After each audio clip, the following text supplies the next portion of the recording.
नमस्कार, मैं हूं अंकुर। आप देख रहे हैं सत्यनिधि का न्यूज बुलेटिन। एक नजर डाल लेते हैं अब तक की खबरों पर। ईरान विद्रोह पर भिड़े ट्रंप नेतन्याहू, अमेरिका ने योजना ठुकराई। पाकिस्तान की बड़ी जीत, इजरायल की हिट लिस्ट से बचे ईरानी नेता। ईरान का बड़ा धमाका, अमेरिकी F-18 लड़ाकू विमान मार गिराया। क्या ईरानी द्वीप पर कब्जे की साजिश? तेहरान बोला तबाह कर देंगे। क्या ईरान में घुसेगी अमेरिकी फौज? सांसदों के खुलासे से हड़कंप। खतरे में ऑपरेशन एपिक फ्यूरी, सांसद बोले समर्थन करना बंद कर देंगे। कतर की ट्रंप को नसीहत, ईरान कहीं नहीं जा रहा, सनक से देश नहीं मिटते हैं। ईरान के ठुकराने के बाद भी अमेरिका बोला बातचीत काफी अच्छी आगे बढ़ रही है। पाकिस्तान के मध्यस्थ होने पर जयशंकर बोले भारत दलाल देश नहीं। ट्रंप की लोकप्रियता में भारी गिरावट, बाइडेन से भी नीचे पहुंची रेटिंग। ईरान और इजरायल के बीच चल रहे युद्ध को लेकर अब अमेरिका और इजरायल के बीच मतभेद गहरा गए हैं। अमेरिकी अधिकारियों के मुताबिक पिछले हफ्ते राष्ट्रपति ट्रंप और पीएम नेतन्याहू के बीच एक तीखी बातचीत हुई। नेतन्याहू चाहते थे कि अमेरिका और इजरायल मिलकर ईरानी जनता से सड़कों पर उतरकर अपनी सरकार के खिलाफ विद्रोह करने की अपील करें, लेकिन ट्रंप ने इस योजना का कड़ा विरोध किया और नेतन्याहू से साफ कह दिया कि हम लोगों को मरने के लिए सड़कों पर क्यों भेजें। ट्रंप को डर है कि अगर निहत्थी जनता बाहर आई तो ईरानी सेना उनका कत्लेआम कर देगी। पश्चिम एशिया की जंग के बीच एक बहुत बड़ी खबर आ रही है। इजरायल ने ईरान के विदेश मंत्री अब्बास अरागची और संसद के स्पीकर मोहम्मद बाकिर कालिबाफ को जान से मारने का इरादा बदल दिया। रॉयटर्स के मुताबिक इजरायल ने इन दोनों नेताओं को अपनी हिट लिस्ट से बाहर कर दिया है। बताया जा रहा है कि पाकिस्तान ने अमेरिका से गुजारिश की थी कि इन दोनों ईरानी नेताओं को निशाना न बनाया जाए। पाकिस्तानी अधिकारियों का कहना है कि इजरायल के पास इन दोनों की लोकेशन मौजूद थी और वो हमला करने ही वाले थे, लेकिन पाकिस्तान ने वॉशिंगटन को समझाया कि अगर ये नेता भी मारे गए तो ईरान में बातचीत करने के लिए कोई नहीं बचेगा। इसके बाद अमेरिका के कहने पर इजरायली सेना पीछे हट गई। अब माना जा रहा है इस कदम से शांति की बातचीत का रास्ता खुल सकता है। ईरान और अमेरिका के बीच चल रही जंग अब एक बहुत ही खतरनाक मोड़ पर पहुंच गई है। ईरान की सेना यानी IRGC ने दावा किया है कि उन्होंने अमेरिका के एक आधुनिक F-18 लड़ाकू विमान को सफलतापूर्वक निशाना बनाया। इस दावे के साथ ही ईरान के सरकारी चैनल प्रेस टीवी ने एक वीडियो भी जारी किया। इस वीडियो में आसमान में उड़ रहे एक विमान को मिसाइल लगने के बाद लड़खड़ाते हुए देखा जा सकता है। ऐसा लग रहा है जैसे मिसाइल लगते ही विमान का संतुलन बिगड़ गया और उससे धुआं निकलने लगा। ईरान का कहना है कि उन्होंने इस विमान को अपनी बैलिस्टिक मिसाइल से हवा में ही ढेर कर दिया। ईरान और इजरायल के बीच जारी तनाव अब और भी खतरनाक होता जा रहा है। आज ईरान ने इजरायल पर सीधा मिसाइल हमला कर दिया। इजरायली मेडिकल टीम के मुताबिक इस हमले में अब तक 6 लोग घायल हुए हैं और शुरुआत में सिर्फ 2 लोगों के घायल होने की खबर थी, लेकिन अब यह संख्या बढ़ गई है। राहत और बचाव दल का कहना है ये सभी लोग मिसाइल धमाकों की चपेट में आने से जख्मी हुए। मिसाइल गिरने की वजह से कुछ इलाकों में इमारतों और संपत्ति को नुकसान पहुंचा। ईरान के संसद के स्पीकर मोहम्मद बाकिर कालिबाफ ने एक बहुत सख्त चेतावनी जारी की। उन्होंने कहा कि उन्हें खुफिया जानकारी मिली है कि दुश्मन देश ईरान के एक द्वीप पर कब्जा करने की साजिश रच रहे हैं। ईरानी स्पीकर के मुताबिक इस साजिश में क्षेत्र का एक पड़ोसी देश शामिल है। उन्होंने साफ शब्दों में कहा कि अगर उस पड़ोसी देश ने दुश्मन की मदद की तो ईरान उसके मुख्य ठिकानों पर जोरदार हमला करेगा। यह हमला इतना भयानक और लगातार होगा, उस देश का बुनियादी ढांचा पूरी तरह बर्बाद हो जाएगा। ईरान के साथ जारी युद्ध के बीच अमेरिका से एक बहुत बड़ी और डराने वाली खबर आ रही है। अमेरिकी संसद के बड़े नेताओं ने संकेत दिए हैं कि पेंटागन अब ईरान के अंदर जमीनी हमला करने की योजना बना रहा है। हाउस आर्म्स कमेटी के चेयरमैन माइक रॉजर्स ने रक्षा विभाग पर निशाना साधते हुए कहा उन्हें युद्ध के असली प्लान के बारे में अंधेरे में रखा जा रहा है। रॉजर्स के मुताबिक सेना के अधिकारी ये तो कह रहे हैं कि मिशन सफल है, लेकिन वो ये नहीं बता रहे कि आगे का रास्ता क्या है। हैरानी की बात यह है कि राष्ट्रपति ट्रंप ने पहले ही अपनी सबसे घातक 82वीं एयरबोर्न डिवीजन को मिडिल ईस्ट भेज दिया है। अब सांसद नैन्सी मेस ने सोशल मीडिया पर भड़ास निकालते हुए इशारा किया वो ब्रीफिंग छोड़कर बाहर आ गई, क्योंकि पेंटागन अब वहां बूट्स ऑन द ग्राउंड यानी पैदल सेना भेजने का सुझाव दे रहा था। सांसदों का कहना है कि उन्हें बस ऊपरी जानकारी दी जा रही है, जबकि अंदर ही अंदर ईरान की सीमा में घुसने की तैयारी चल रही है। अब देखना होगा कि अमेरिकी संसद के इस भारी विरोध के बाद क्या ट्रंप पीछे हटते हैं या जंग और भड़केगी।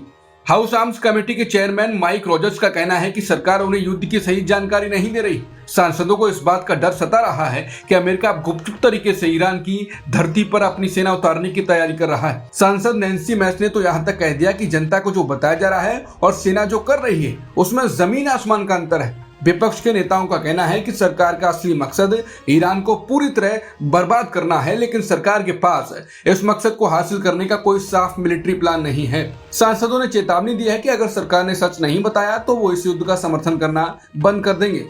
पश्चिम एशिया में जारी युद्ध के बीच कतर ने अमेरिका और इजराइल को झटका दे दिया। कतर के विदेश मंत्रालय के प्रवक्ता माजिद अल अंसारी ने कहा कि ईरान हजारों सालों से यहीं है और वो कहीं नहीं जाने वाला। उन्होंने चेतावनी दी है कि किसी भी देश को पूरी तरह खत्म करने का विचार केवल एक भ्रम है। कतर के मुताबिक कोई भी देश किसी नेता की मर्जी या सड़क से दुनिया के नक्शे से गायब नहीं हो सकता है। ये बयान सीधे तौर पर अमेरिका और उन ताकतों के लिए एक बड़ा संदेश है जो युद्ध के जरिए समाधान ढूंढ रहे हैं। प्रवक्ता ने जोर देकर कहा कि भविष्य के लिए हमें पड़ोसी बनकर रहने के रास्ते खोजने ही होंगे, क्योंकि सह अस्तित्व ही एकमात्र विकल्प है। कतर का ये रुख अमेरिका के लिए एक बड़ा कूटनीतिक झटका माना जा रहा है। एक तरफ जहां युद्ध की आग भड़की हुई है, वहीं कतर अब खुलकर शांति की मेज सजाने की वकालत कर रहा है। व्हाइट हाउस की प्रेस सचिव कैरोलिन लेविट ने दावा किया है कि अमेरिका और ईरान के बीच अभी भी बातचीत चल रही है। हालांकि इससे पहले ईरान के सरकारी मीडिया ने अमेरिका के शांति प्रस्ताव को ठुकराने की बात कही थी, लेकिन लेविट का कहना है ये बातचीत काफी सकारात्मक दिशा में आगे बढ़ रही है। उन्होंने उन खबरों को भी सही बताया है जिनमें अमेरिका के 15 शर्तों वाले प्लान का जिक्र किया गया था। लेविट के मुताबिक मीडिया में जो 15 शर्तें चल रही हैं उनमें काफी हद तक सच्चाई है। अमेरिका चाहता है कि इन शर्तों के आधार पर ईरान के साथ जल्द से जल्द कोई समझौता हो जाए। हालांकि ईरान सार्वजनिक रूप से इन मांगों को माना कर रहा है, लेकिन अमेरिका को उम्मीद है कि पर्दे के पीछे चल रही बातचीत रंग लाएगी। ईरान ने अमेरिकी शांति प्रस्ताव को ठुकरा दिया। उसके बाद ट्रंप बोले। ट्रंप ने कहा कि ईरान गुपचुप तरीके से शांति समझौते के लिए बातचीत कर रहा है। उन्होंने कहा कि ईरान इस समय समझौता करने के लिए बहुत बेताब है, लेकिन वहां के नेता दुनिया के सामने इस बात को मानने से डर रहे हैं। ट्रंप के मुताबिक ईरानी बातचीत करने वालों को डर रहे हैं कि अगर उन्हें ये बात कबूल की तो उनके अपने ही लोग उन्हें मार देंगे। इतना ही नहीं, ट्रंप ने मजाक उड़ाते हुए ये भी कहा कि वो हमसे भी डरे हुए हैं। उन्होंने दावा किया कि पिछले 4 हफ्तों की जंग में ईरान की ताकत लगभग खत्म हो चुकी है।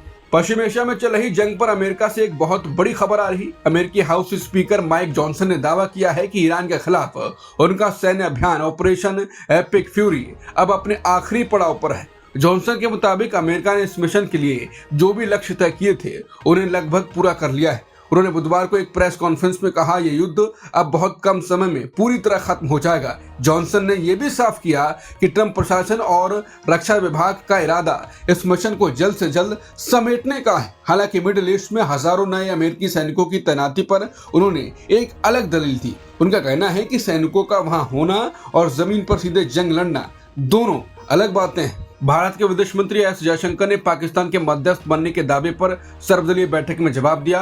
वो बोले पाकिस्तान 1981 से ही अमेरिका और ईरान के बीच दलाली का काम कर रहा है। उन्होंने साफ शब्दों में कहा कि भारत कोई दलाल देश नहीं है जो दूसरे देशों के पीछे भागकर उनसे काम मांगे। विदेश मंत्री ने विपक्ष की आलोचना का जवाब देते हुए कहा कि अगर इसे विदेश नीति की हार माना जा रहा है तो ऐसी हार पहले भी कई बार हुई है। जयशंकर की इस भाषा के बाद कहा जा रहा है कि सरकार में क्या कोई ढंग का डिप्लोमेट नहीं है। वहीं जयशंकर ने पीएम मोदी और ट्रंप के बीच हुई फोन कॉल के बारे में विपक्ष को बताया। उन्होंने बताया कि पीएम मोदी ने ट्रंप को दो टूक कह दिया है कि भारत इस जंग का तुरंत अंत चाहता है। मोदी के मुताबिक ये लड़ाई अब सिर्फ 2 देशों की नहीं रही बल्कि पूरी दुनिया को प्रभावित कर रही है।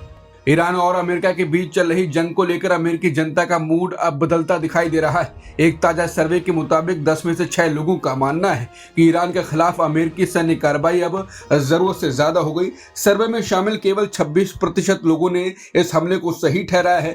हैरान करने वाली बात यह है कि 90% डेमोक्रेट्स इस युद्ध के खिलाफ हैं, जबकि रिपब्लिकन पार्टी में इसे लेकर मिली जुली राय है। जनता के बीच इस गुस्से की एक बड़ी वजह बढ़ती महंगाई भी है।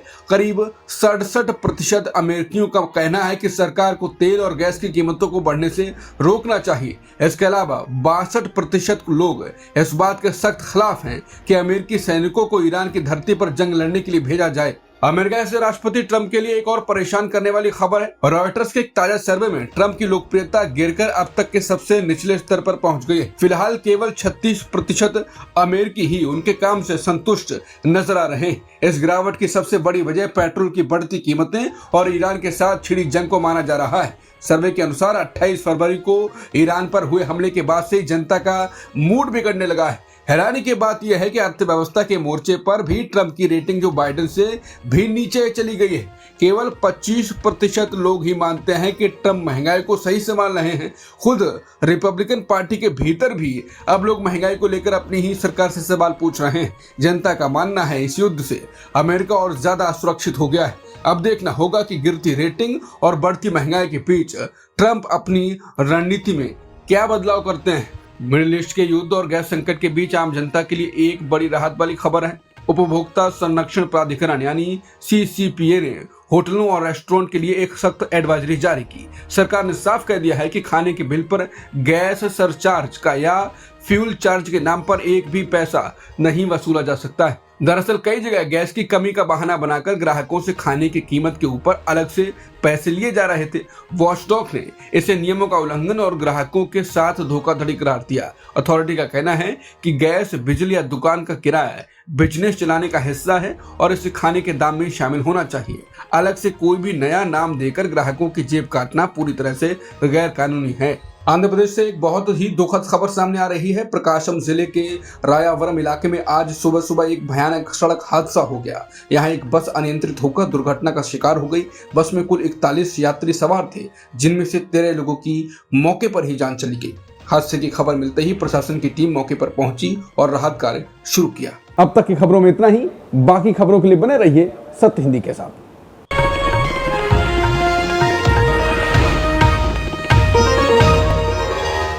Copyright disclaimer under Section 107 of the Copyright Act 1976. Allowance is made for fair use for purposes such as criticism, comment, news reporting, scholarship, and research.